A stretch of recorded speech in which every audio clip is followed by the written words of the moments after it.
नमस्कार, एक बार फिर से मैं आप सभी के सामने उपस्थित हूँ बेहद महत्वपूर्ण टॉपिक के साथ। और आज हम बात करने वाले हैं एक बहुत ही इम्पॉर्टेंट सुप्रीम कोर्ट में जो पिटीशन दायर की गई है उसके बारे में।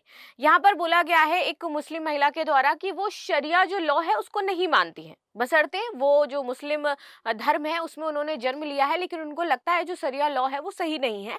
इसलिए उन वो चाहती हैं कि उनके साथ जो भी उनका विवाह विच्छेदन हुआ है या फिर जो इस तरीके की चीज़ें हैं, फैमिली से अगर वो अपना अधिकार चाहती है तो वो चाहती है कि हिंदू उत्तराधिकार अधिनियम के तहत उनको वो सारे हक प्रदान करे जाए।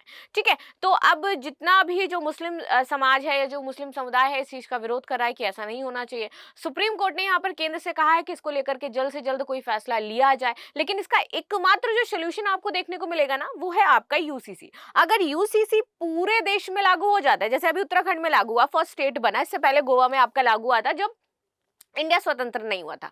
ठीक है, लेकिन उसका नाम जो है वो आपका गोवा के नाम पे ही आपका वो यूसीसी का नाम जो है वो रखा गया है। ठीक है, तो यहाँ पे ये बताया जा रहा है कि अगर यूसीसी लागू हो जाता है तो इस तरीके की समस्याएं खत्म हो जाएंगी, क्योंकि सभी के लिए समान कानून एक आपका हो जाएगा और उसी के तहत सब जो फैसले हैं, विवाह विच्छेदन है, चाहे वो उत्तराधिकार अधिनियम है, वो सारी चीजें उस पर लागू हो जाएंगी। ठीक है, तो अब इस पर हम समझ लेते हैं कि भाई कोर्ट क्या कह रहा है।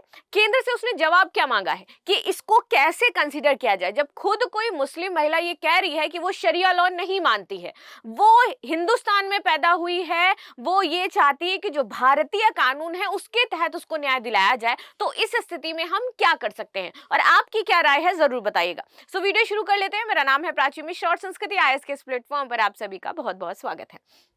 चलिए, लेकिन इससे पहले आपके लिए एक सूचना भी है कि यूपीएससी फाउंडेशन कोर्सेज आपके शुरू हो चुके हैं। UPSC GS pre plus mains, ये लाइव कोर्सेज हैं आपके, यानी कि लाइव डायरेक्ट टीचर से आप इंटरेक्शन कर सकते हो। तो जो भी बच्चे इसमें ज्वाइन करना चाहते हैं मात्र 55,000 में आप ये कोर्स ज्वाइन कर सकते हो। अगर आप यूपीएससी जीएस प्लस सीसैट भी लेना चाहते हैं तो मात्र 60,000 में आप इसको ज्वाइन कर सकते हैं। अगर आपको रिकॉर्डेड क्लासेस चाहिए तो मात्र 50,000 में आप ज्वाइन कर सकते हो।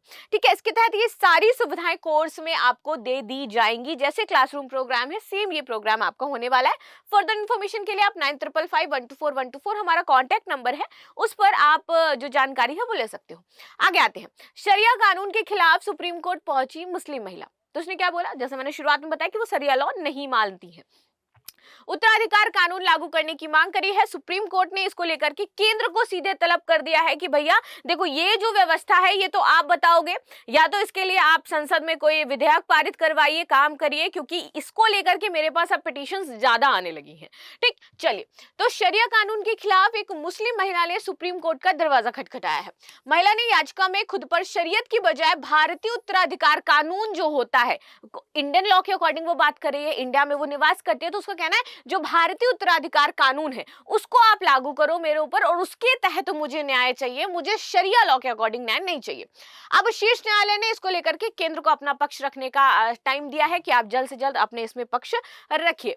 चीफ जस्टिस के पास पहुंचाए केस। तो अल पुझा की रहने वाली हैं एक्स मुस्लिम ऑफ केरल की महासचिव साफिया, पीएम की याचिका मुख्य न्यायाधीश संजीव खन्ना और न्यायमूर्ति संजय कुमार न्यायमूर्ति के वी विश्वनाथ की पीठ के समक्ष आई, जिस पर केंद्र को नोटिस जारी किया गया। केंद्र का प्रतिनिधित्व कर रहे सॉलिसिटर जनरल तुषार मेहता ने कहा कि याचिका ने एक दिलचस्प सवाल उठाया है।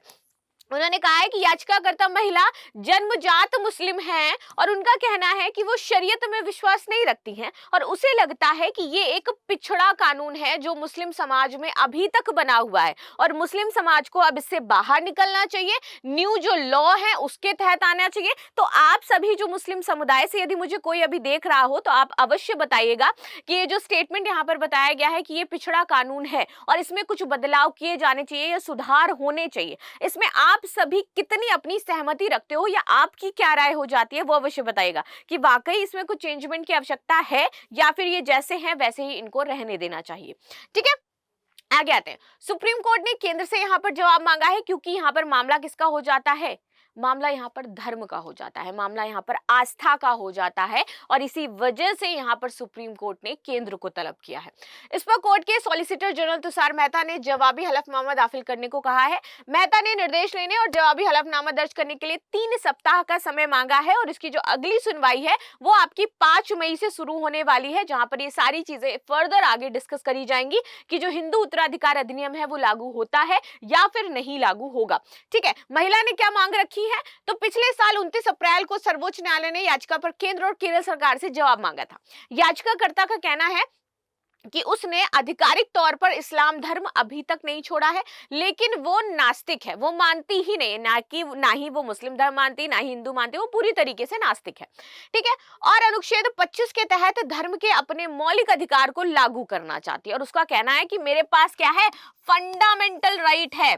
ठीक है। और मैं इस फंडामेंटल राइट के तहत अपनी जो चीजें हैं उनको फुलफिल करना चाहती हूँ, और मेरा फंडामेंटल राइट आर्टिकल 25 के तहत आता है, जिसमें विश्वास ना करने का अधिकार भी शामिल है, और वो मेरे पास है कि मैं चाहे तो धर्म को फॉलो करूं, चाहे मैं धर्म को फॉलो ना करूं, चाहे मैं किसी अन्य धर्म को फॉलो करूं। तो इसके तहत अब मेरे जो फादर या मदर हैं वो मुझे क्या है, अपनी प्रॉपर्टी में हिस्सा नहीं दे रहे हैं, क्योंकि मैं शरीयत को नहीं मान रही हूं। तो मैं चाहती हूं कि ये जो हमारा कानून है, उत्तराधिकार जो भारतीय कानून है, वो लागू करवाया जाए, क्योंकि मैं नहीं मानती, तो उसके तहत मुझे प्रॉपर्टी में हिस्सा दिया जाए। अब आप सभी के माइंड में आ रहा होगा बार बार, ये आखिर ये कानून क्या है, ये हिंदू उत्तराधिकार या भारतीय जो उत्तराधिकार कानून है, ये क्या हो जाता है। देखो, इस कानून के तहत बताया गया है कि भैया जो भी, क्योंकि अभी तो इनका तो शरीयत वाला चलता है, तो उसके अकॉर्डिंग फैसला सुनाया जाता है, लेकिन ये जो हमारा कानून है उत्तराधिकार, इसमें हमारे सिख समुदाय आ जाता है, जैन समुदाय आ जाता है, बौद्ध समुदाय आ जाता है, और जो हिंदू धर्म के लोग हैं वो शामिल हो जाते हैं, सिख समुदाय आ जाता है, इन सभी पर आपका ये लागू होता है।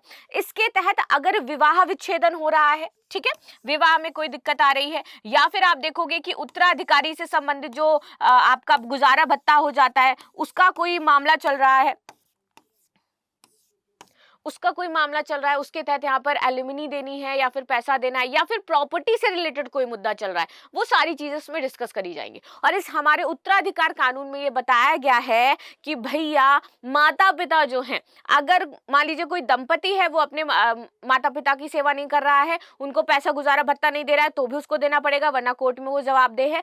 यदि कोई शादीशुदा है, उसके तहत वो अपनी पत्नी को गुजारा भत्ता नहीं दे रहा है, या फिर उससे अलग रहना चाहता है, उसका भरण पोषण नहीं कर रहा है, तो भी वो पत्नी कोर्ट में जा सकती है। साथ ही साथ प्रॉपर्टी की बात आ जाती है कि माता पिता की प्रॉपर्टी है, अगर वो अपने बच्चों को सही तरीके से डिस्ट्रीब्यूट नहीं कर रहे हैं, जैसे कि ये लड़की प्रॉपर्टी चाहती है अपने पेरेंट्स और पेरेंट नहीं देना चाह रहे हैं उसको, ठीक है, तो भैया ये कहा है कोर्ट में जा सकती हैं। तो अभी इन्होंने कोर्ट का दरवाजा इसीलिए खटखटाया क्योंकि ये चाहती हैं कि ये शरिया लॉ के तहत मुझे अधिकार नहीं चाहिए, मुझे चाहिए जो भारतीय उत्तराधिकार कानून है उसके तहत, और उसके तहत जो पेरेंट्स हैं वो मुझे अपने अधिकार दे, पेरेंट्स मुझे गुजारा भत्ता दे, पेरेंट्स मुझे प्रॉपर्टी दे। ठीक है, चलिए आगे आ जाते हैं। महिला ने यह भी घोषणा करने की मांग की है कि जो लोग मुस्लिम पर्सनल लॉ को मानना नहीं चाहते हैं, उन्हें देश के धर्मनिरपेक्ष कानून यानी कि भारतीय उत्तराधिकार अधिनियम 1925 द्वारा शासित होने की अनुमति दे दी जानी चाहिए, जो कि बहुत लंबे समय से मुद्दा चला आ रहा है इसको लेकर के। लेकिन आप सब क्या मानते हो कि ऐसा होना चाहिए? लेकिन ऐसा अगर होगा तो अच्छी चीज है, बहुत अच्छी बात है कि जो लोग नहीं मानते हैं उनको यहाँ पर न्याय मिल सकेगा। लेकिन इससे बहुत ज्यादा जो धार्मिक असंतोष है, या फिर लोगों में जो सामाजिक उनकी सद्भावना है, या फिर लोगों की आपसी जो प्रॉब्लम्स हैं, वो ज्यादा हमें देखने को मिल जाएंगी। कई जगह इसका बहुत ज्यादा मात्रा में विरोध हो सकता है। कई लोग धर्म को अपना क्योंकि बहुत कट्टर धर्म, मुस्लिम अगर मैं बात करूं तो मैं उसको एज अ कट्टर धर्म के तौर पर देखती हूं, अगर मैं पर्सनली बात करूं तो, ठीक है, वो अपने जो नियम कायदे कानून है बहुत कट्टरता से उसे फॉलो करते हैं। तो अगर ये फैसला आता है तो कहीं वहां पर जो चीजें हैं वो बिगड़ ना जाए, खराब ना हो जाए, अशांति का माहौल देश में ना हो जाए, तो इसको लेकर के अभी सरकार कोई मोटा या फिर अगर मैं कहूँ कि वैसा कानून लेकर के नहीं आ रही है, लेकिन इसकी आवश्यकता वर्तमान समय में बहुत ही ज्यादा हमें देखने को मिलती है। अधिवक्ता प्रशांत पद्मनाभन ने माध्यम से दायर याचिका साफिया की याचिका में कहा गया है कि मुस्लिम महिलाएं शरीयत कानूनों के तहत संपत्ति में 1/3 हिस्सा पाने की हकदार है। वकील ने कहा कि याचिकाकर्ता मुस्लिम पर्सनल लॉ द्वारा शासित नहीं है, ये घोषणा अदालत से आनी चाहिए, नहीं तो पिता संपत्ति का 1/3 से अधिक हिस्सा नहीं दे पाएंगे। और ये चाहती है कि जो अभी तक मुझे मुस्लिम पर्सनल लॉ के तहत 1/3 के आसपास हिस्सा मिल रहा था, मुझे उससे ज्यादा हिस्सा चाहिए, मुझे चाहिए कि मुझे आधा प्रॉपर्टी जो है वो अपने माता पिता का मिलना चाहिए इसके तहत। जबकि मुस्लिम पर्सनल लॉ में आपको देखने को मिलेगा कि महिलाओं के विवाह अगर वो अलग हो जाती हैं तो उनको गुजारा भत्ता नहीं दिया जाता है। साथ ही साथ जो अगर मैं प्रॉपर्टी की बात करूं कि उसको प्रॉपर्टी मिलनी चाहिए तो वो भी नहीं दिया जाता है। अगर बच्चे की बात आती है कि वो माता को मिलना चाहिए, पिता के पास रहना चाहिए, तो उसका भी कोई मतलब मोटा यहाँ पर नहीं बताया गया कि किसको मिलेगा किसको नहीं मिलेगा। तो ये वाली भी दिक्कतें हैं। तो अगर मुस्लिम पर्सनल लॉ अकॉर्डिंग मैं बात करूं तो बहुत सारी ऐसे महिलाओं के अधिकार है जिसका हनन किया जाता है, और जो वाकई वर्तमान समय में आपको देखने को मिलेगा कि थोड़ा सा पिछड़ा हमें जो कानून है वो देखने को मिलता है, उसमें वर्तमान समय में चेंजमेंट होना चाहिए। सो इसी वजह से यहाँ पर महिला द्वारा कहा गया है कि मुझे उसके तहत कुछ भी नहीं चाहिए जो मेरे पर्सनल लॉ में आता है, मुझे चाहिए जो हमारा भारतीय उत्तराधिकार कानून है उसके तहत, और उसके तहत मुझे गुजारा भत्ता भी चाहिए, उसके तहत मुझे प्रॉपर्टी भी चाहिए जो मुझे मेरे पेरेंट्स से मिलनी चाहिए। ठीक है, सो ये था विवाद। बाकी आप सभी क्या चाहते हो कि मुस्लिमों पर भी ये लागू हो या फिर ना हो, या फिर जो मुस्लिम के अपने कुछ कानून हैं उसमें थोड़ा सुधार किया जाए और जो केंद्र है और जो सुप्रीम कोर्ट है उसको मिलकर के कुछ हल निकाले। तो इस वीडियो को यहीं पर एंड करते हैं, मिलते हैं नेक्स्ट क्लास में, तब तक के लिए धन्यवाद। लाइक एंड सब्सक्राइब करना बिल्कुल भी ना भूलें, and thank you so much.